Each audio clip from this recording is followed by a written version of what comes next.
मसीह ने इसी पुनरुत्थान की सामर्थ्य से उस जन्म के अंधे बर्तिमाई को जब वो उनके सामने आया, उसको आंखें दे दी। इसी पुनरुत्थान की सामर्थ्य से उस 38 साल से बैठे हुए ऐसे पुण्य पर व्यक्ति को जो बीमार था उसको उठाकर घर भेज दिया। इसी पुनरुत्थान की सामर्थ्य से प्रभु यीशु मसीह ने बहुत अद्भुत अद्भुत और बड़े बड़े काम किए। इसी पुनरुत्थान की सामर्थ्य से प्रभु यीशु मसीह ने एक दिन यीशु मसीह के 12 चेलों के साथ जा रहे थे, एक गांव में जा रहे थे और नाइन नगर का गांव था। नाइन नगर नाम के गांव का मतलब होता है खुशबुओं से भरा हुआ शहर, खुशियों का शहर। यीशु मसीह 12 चेलों के साथ नाइन नगर में जा रहे थे और नाइन नगर में जैसे यीशु मसीह 12 चेलों के साथ जा रहे थे तो वहां से एक अर्थी आ रही थी। वो किसी विधवा के बेटे की थी। यीशु मसीह ने उस विधवा के बेटे की अर्थी को देखा और उस विधवा औरत की शक्ल को देखा, उसके आंसू को देखा और ये देखा, उसको पता पड़ा कि इसका एक ही सहारा था, इसका एक ही दुलारा था जो अब संसार छोड़ के जा चुका है। उस विधवा औरत के बारे में यीशु मसीह को ये बताया गया। यीशु मसीह को दया आई, यीशु मसीह को तरस आया। शहर का नाम तो नाइन नगर था, शहर का नाम तो खुशबू से भरा हुआ शहर था, लेकिन वहां पर एक नॉनसेंस थी। नॉनसेंस क्या थी? एक विधवा का बेटा ये अर्थी से जा रही थी। यीशु मसीह ने उस नॉनसेंस को दूर किया अपने पुनरुत्थान की सामर्थ्य से। अपने पुनरुत्थान की सामर्थ्य से उसने अर्थी को रोका। अर्थी को रोककर बोला, हे जवान, मैं तुझसे कहता हूं उठ जा। और पुनरुत्थान की सामर्थ्य यीशु मसीह के अंदर से निकल के उस व्यक्ति के अंदर प्रवेश कर जाती है और वो अर्थी के ऊपर से उठ के खड़ा हो जाता है। हालेलुया। यीशु मसीह उठाकर उसको उसकी मां को देते हैं और आगे अपने काम पे चले जाते हैं। हालेलुया।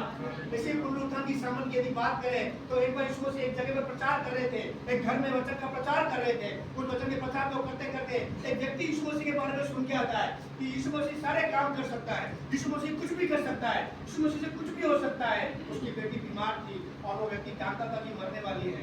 उसने यीशु मसीह के पास गया, कैरियर नाम का व्यक्ति यीशु मसीह के पास गया, उसका वेट किया। जब यीशु मसीह प्रचार खत्म करके उस घर से बाहर आया तो बोलता है मेरी बेटी बीमार है। क्या बोलता है?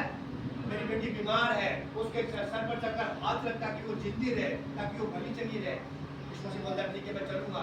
जैसे यीशु मसीह उसके घर पे जाने के लिए कदम को बढ़ाते हैं, घर के कुछ रिश्तेदार आ जाते हैं, घर के कुछ लोग आ जाते हैं। बोलता है अब गुरु को तकलीफ मत दे, तेरी बेटी मर चुकी है, संसार छोड़ चुकी है। एक आदमी मरता है तो क्या होता है?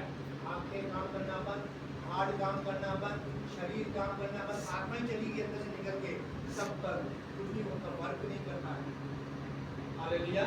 डॉक्टर भी इसमें तो कोशिश करते हैं, डॉक्टर भी कोशिश छोड़ देते हैं। हालेलुया।